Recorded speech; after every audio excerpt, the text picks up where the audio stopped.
Mary. I want to talk about some current issues and some developments that are going on that do cause you to be more optimistic about where we might be going. But let's start with climate change and global warming. There's a lot of people who are in the space who are very disillusioned. They say that Copenhagen achieved nothing. They listen to our debate, not one word on the environment, no dialogue around things like tar sands in this country. Are you pessimistic? No, I'm not. I was right through that Copenhagen process. I was there as chair of the Copenhagen Climate Council for 3 years, so we're in the middle of it. And I guess I was concerned as we came up to the meeting that people's expectations were too high. It was very clear that we weren't going to get a global treaty out of this, but I was hopeful we'd get some sort of agreement. And at the end of the day we did. Thanks to President Obama and some others, we got the Copenhagen Accord. And that has proved to be a sort of a robust instrument to carry us forward. You know, we now have about 80% of global emissions captured under that accord. We have national pledges to reduce emissions that add up to about 2/3 of what we need to achieve to avoid dangerous climate change. And the best thing of it, really, the whole thing is that the developing countries are now part of this. You know, before that meeting, you know, you'd hear the Indians and the Chinese say, "Oh, this is a developed nation's problem, you put the gas in the air, you fix it." That's no longer the case. They're now really part of the movement to go forward. So that's been a really dramatic change, and I think the world hasn't caught up with that. Most people still see Copenhagen as a failure because they believe the media stuff that came out the day after. They haven't looked at what's happened since. So while we may not have a Magna Carta, you see some really fundamental building blocks in place right now. That's right. We're slowly moving together in our own willful, idiosyncratic, national interest ways towards some sort of resolution. Now, that's not saying we're going to get there. You know, it is always possible we'll fall over. And can I use Canada as an example of how that might happen? Let's get into Canada, absolutely. I mean, well, you guys have a national target of reducing your emissions by 17% below 2005 levels by 2020. Now, if you look at, that's a pledge made by the nation. So the federal government here, you know, carries that, your national government. The action, however, is happening at the provincial level. And the disconnect between provincial action and federal pledge is a real danger for this country.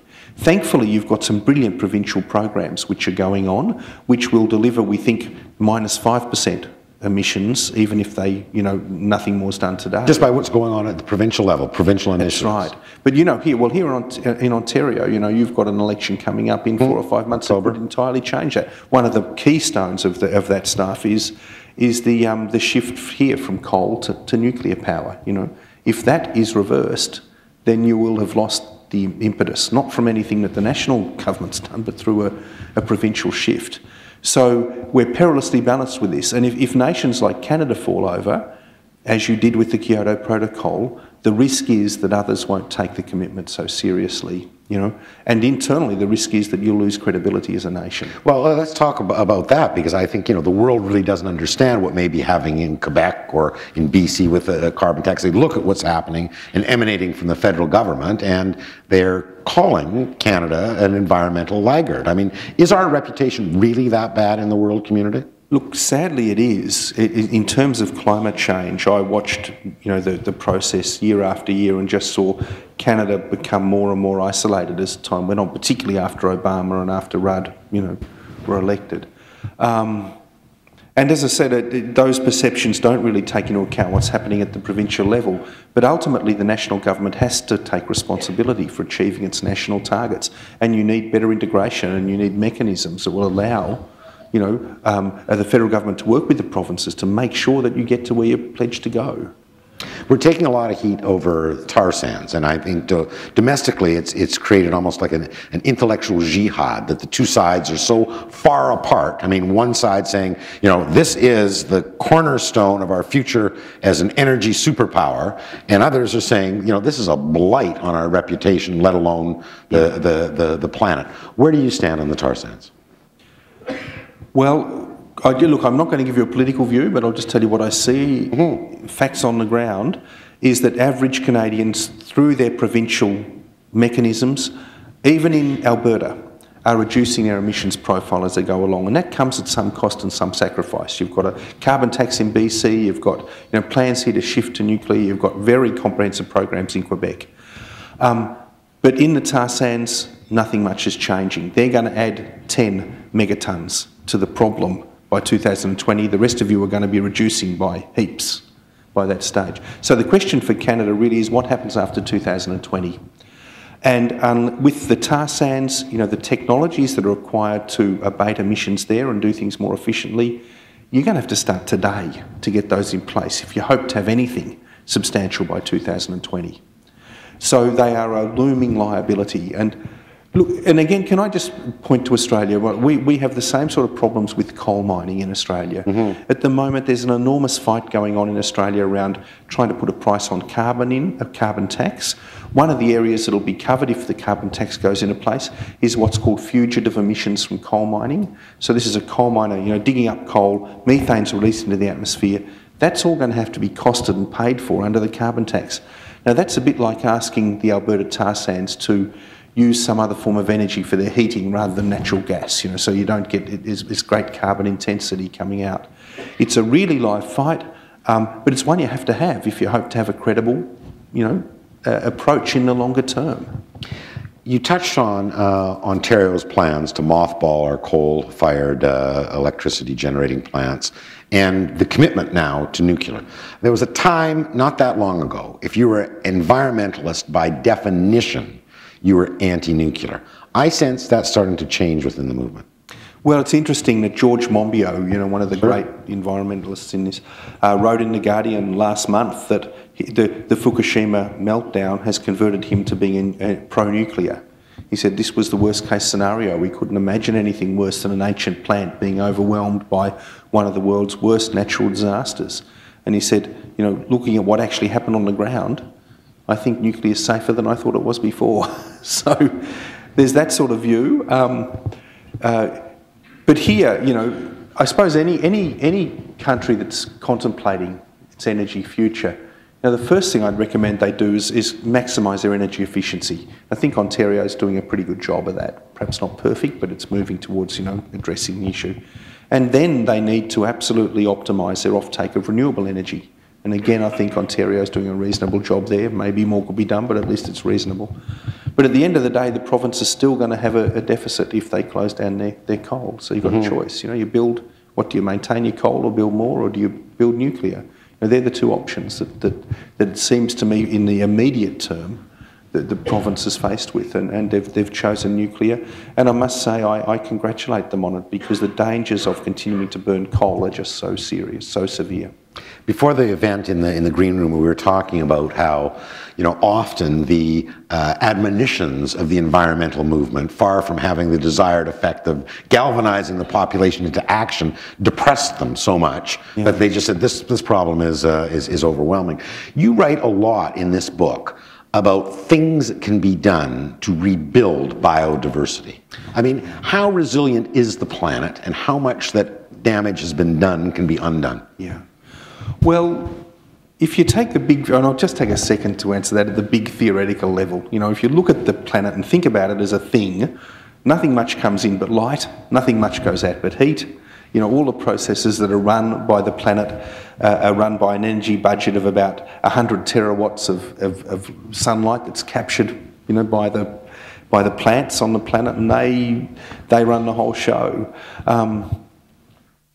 As humans have gone about degrading biodiversity, and we've made the planet less productive in parts, you know. So that damage can be undone. We know that from just practical, straight experience of giving nature a go. If you stop knocking the forests back and burning them, they'll grow back and they'll capture more carbon. Well, in fact, I think you've extended the thesis. You started with the weather makers by saying, you know, not only are we responsible for climate change, but we are responsible for evolution at the end of the day. If you have a longer horizon, that our behavior actually will change the way the planet and man evolves.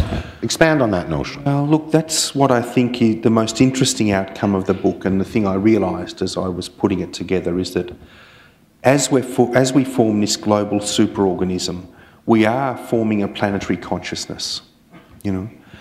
And that will have a profound effect on the system. I think it'll be a bit like the relationship between our brains and our bodies.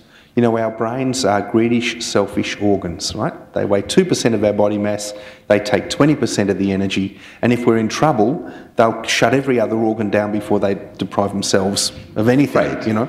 And we humans are a bit like that, right? We're greedy, selfish entities on the planet, but the one thing we know we can't do is bankrupt the system that we're part of, because we can't live without it. It's like the brain-body relationship, you know? And I think that is driving, or will drive, a different relationship between people and planet. We're not just another species in the mix. We're actually the responsible ones. Now, you also have make to the manage point ecosystems. that technology speeds up the evolutionary process. Yeah. As we go from using our fangs to a spear, we can more effectively make the saber-toothed tiger extinct if that is our choice. But that technology is really agnostic. I mean, it could be used to speed things up for good or speed things up for bad. Where are you on the technology front? Are you excited about developments in the environmental technology front, or do you see this again just as a march of unthinking progress that's going to lead to more degradation? Look, I'm really excited about it. Just as an example of that, you know, we now have satellite surveillance of our tropical forest that almost goes down to the tree level, individual tree level. If we wanted, we could use that to discover the last remaining stands and log the buggery out of them, you know, as quickly as we could. You know, but instead what that technology is being used for is to monitor and preserve those last forests and to protect them. In fact, in Brazil, in Parastate last year, the governor using those technologies managed to track illegal forest clearing, work out which abattoirs were accepting cattle from those illegally cleared areas, fined them $1 billion for this, and then went upstream to see who was buying the meat. Right? So that satellite surveillance has now become a tremendously important tool in terms of forest conservation. And there is no reason today why illegal logging should be going on anywhere. Simply an issue of political will. The tools are there to allow us to stop it. You talked earlier in the conversation about the number of environmental disasters, floods and fires that Australia has encountered in the last few years. Yet you also write in the book that they have had a remarkable increase in productivity, in grain and wheat production, because they're using something you call ecosystems. Explain what those are and why it's led to this kind of productivity gain. Yeah. Well, look, in Australia over the last 20 years, we've had a decrease in rainfall across the south, all sorts of environmental problems, and you'd expect that our productivity of our agriculture and rangelands would be declining. In fact, they're not. Beef production has increased 50% or thereabouts, as has grain production. And part of the reason that's happening is that people are doing dramatically different things. And I'll just give you one example from my own experience. I've got a friend who owns a farm west of the Great Dividing Range on the western slopes, which is pretty dry and drought prone. The original practice of growing grain there was like declaring war on nature, right? You'd take your plough out, you would rip everything out of the ground until you had a bare field of soil, and you'd put your seeds in, and you'd soak it with pesticides and fungicides and everything to kill off any competitors, you know, and make sure your crop grew. And then you get a drought that'd kill everything and the soil would blow away, right? So modern farmers are doing it a bit better. They're leaving the grasslands, the perennial grasslands in place. This mate of mine has got a solar plough, right? So he's got a solar-powered ute that pulls a very light plough along that makes a little cut through the grassland. He puts his seeds in. The seeds grow, and if you get rain, you get a great wheat crop. If you don't get rain, you just put the sheep in and they'll go on as they were before. What caused that change in thinking? I mean, that's a radical departure from traditional farming methods. It is completely, and it was a few pioneers in the field who realised they were going broke, that the ecology was being damaged, that the waterways were being damaged, they were losing their soil, and something had to change. And those people, you know, a few deep thinkers took a risk with this and decided they'd try something different. And it's all grown from that. And now it's taking off like wildfire. You see that, you know, and because those people, not only are they restoring their environment, they're making more money. Survival thinking at the end of the day. Yeah, it's working with nature instead of against it. And if you do that, if you work in a cooperative system with nature, then evolution's doing its job. It's producing ever more productive outcomes. If you believe you live in a survival of the fittest world and nature's the enemy, you'll end up going broke. And that's at the end of the day. I'm going to throw it open to the audience. So anyone who's got any questions, just line up behind this mic and we'll get to you in about 2 seconds.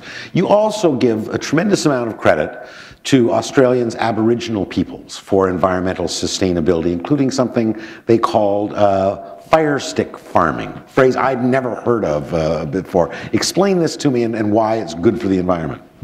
Well, for thousands of years, Aboriginal people managed to use the land using fire. And they did this in a very sophisticated way that protected fire-sensitive plant communities, that maintained populations of the marsupials they hunted, and many plant species they found useful.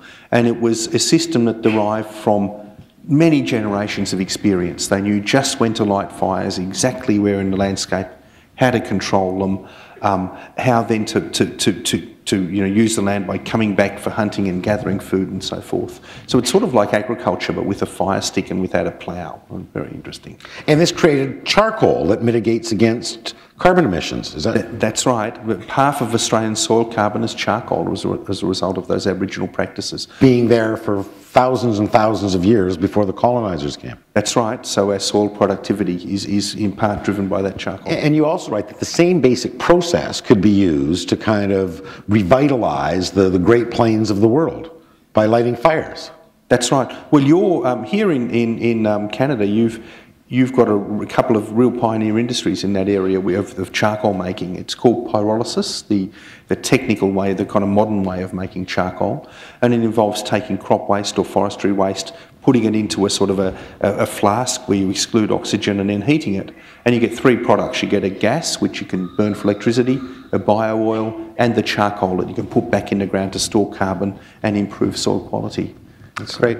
First question, I'd encourage everyone to kind of actually ask a question and resist the temptation to give a great big long speech, which often happens. I know that's not you, sir. So first question.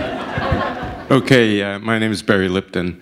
I read George Monbiot's article about his approval of nuclear power, and I know the reasons, the actual radiation that goes out with burning coal, all that stuff. The question that I have is the hubris of the human race. After the fall of the Roman Empire, it took 1,500 years before we rediscovered the secret to making concrete. If we have a collapse of any kind, we'll have, I don't know, 550, 600 nuclear power plants scattered around the world without anybody looking after them. Less than 100 kilometers away from Toronto are these huge pools of waste fuel, nuclear fuel. Now, to me, the option of reducing coal is not more nuclear. The option of no coal is either more efficiency or actually reducing our real limits on energy use. You know, there's two figures that are going to be broken this year. It's 390 parts per million this year and 7 billion people. That's right.